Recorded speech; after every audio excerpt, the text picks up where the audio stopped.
साथियों नमस्कार। मैं प्राध्यापक शांतिलाल विश्नोई रीट परीक्षा 2021 लेवल फर्स्ट हिंदी भाषा की आंसर की लेकर हाजिर हूँ। जैसा कि आप देख रहे हैं प्रश्न 30 है, सभी प्रश्न करने अनिवार्य है। तो इसमें सबसे पहले एक गद्यांश पूछा गया था और गद्यांश में से कुछ प्रश्नों के उत्तर थे। तो सबसे पहले प्रश्न नंबर 31 है कि निम्नलिखित में से स्त्री शब्द का पर्यायवाची शब्द है, तो इसमें ऑप्शन डी अबला सही है। प्रश्न नंबर 32 पूछा था कि अत्याचार शब्द में कौन सा उपसर्ग है, तो यहाँ पे अति प्लस आचार यण संधि से अत्याचार शब्द बना है, बी ऑप्शन सही है। प्रश्न नंबर 33 निम्नलिखित में से भाववाचक संज्ञा कौन सी है, तो यहाँ पर दया है वो भाववाचक संज्ञा है, सी सही है। प्रश्न नंबर 34 किस शब्द में प्रत्यय लगा हुआ है, तो फुर्ती प्लस ईला फुर्तीला, बी सही है। प्रश्न नंबर 35 मनोविकार शब्द का समास विग्रह क्या होगा, तो मन का विकार, मन का विकार, सी ऑप्शन सही है। इसके बाद एक गद्यांश और दिया हुआ था और गद्यांश में से प्रश्न पूछे गए थे, तो इस गद्यांश के प्रश्न हैं उनके उत्तर इस प्रकार है। तो प्रश्न नंबर 36 इस प्रकार है, हमें स्वराज्य मिल गया वाक्य में कौन सा काल है, तो इसमें सामान्य भूतकाल है। प्रश्न नंबर 37 कौन सा शब्द पुल्लिंग है, तो यहाँ पे डी ऑप्शन सही है, स्वप्न पुल्लिंग है। गद्यांश के अनुसार परिणत शब्द का अर्थ होता है रूपांतरित यानी बदल जाना। प्रश्न नंबर 39 है मनोवर्ती शब्द का बहुवचन क्या होगा, तो मनोवर्ती शब्द का बहुवचन होता है मनोवृत्तियाँ, बी सही है।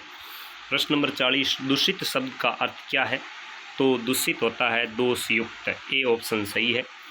41 वाक्य के मुख्य कितने अंग हैं, तो मुख्य अंग 2 होते हैं, उद्देश्य और विधेय। प्रश्न नंबर 42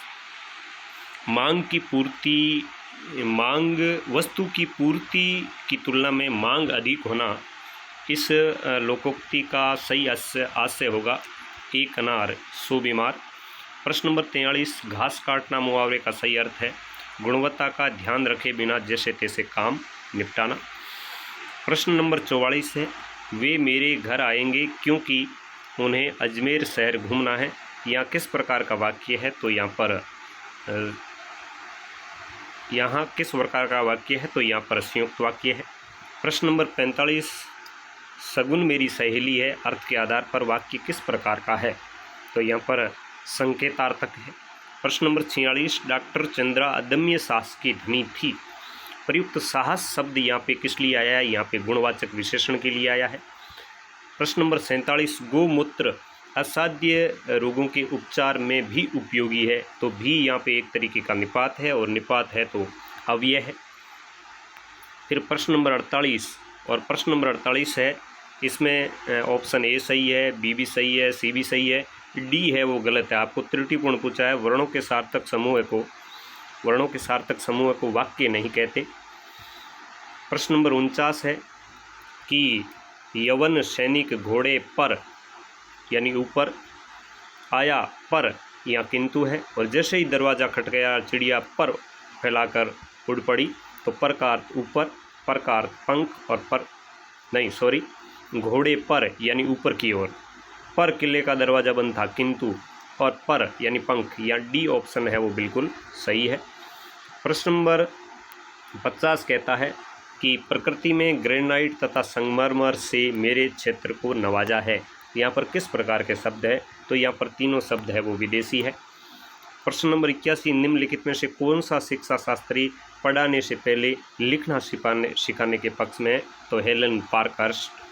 प्रश्न नंबर 52 मौन पठन का लाभ है, तो इससे स्वा अध्याय की प्रवृत्ति है वो विकसित होती है, ये सही है। बुलेटिन बोर्ड है, तो बुलेटिन बोर्ड दृश्य सामग्री है। 51 CCE में व्यापकता का आशय निम्नलिखित में से क्या नहीं है, CCE में व्यापकता का आशय निम्नलिखित में से नहीं है, तो दायरे की व्यापकता। वर्तनी की विधिवत शिक्षा का ज्ञान किस स्तर पर होना चाहिए, वर्तनी की, तो प्राथमिक स्तर पर।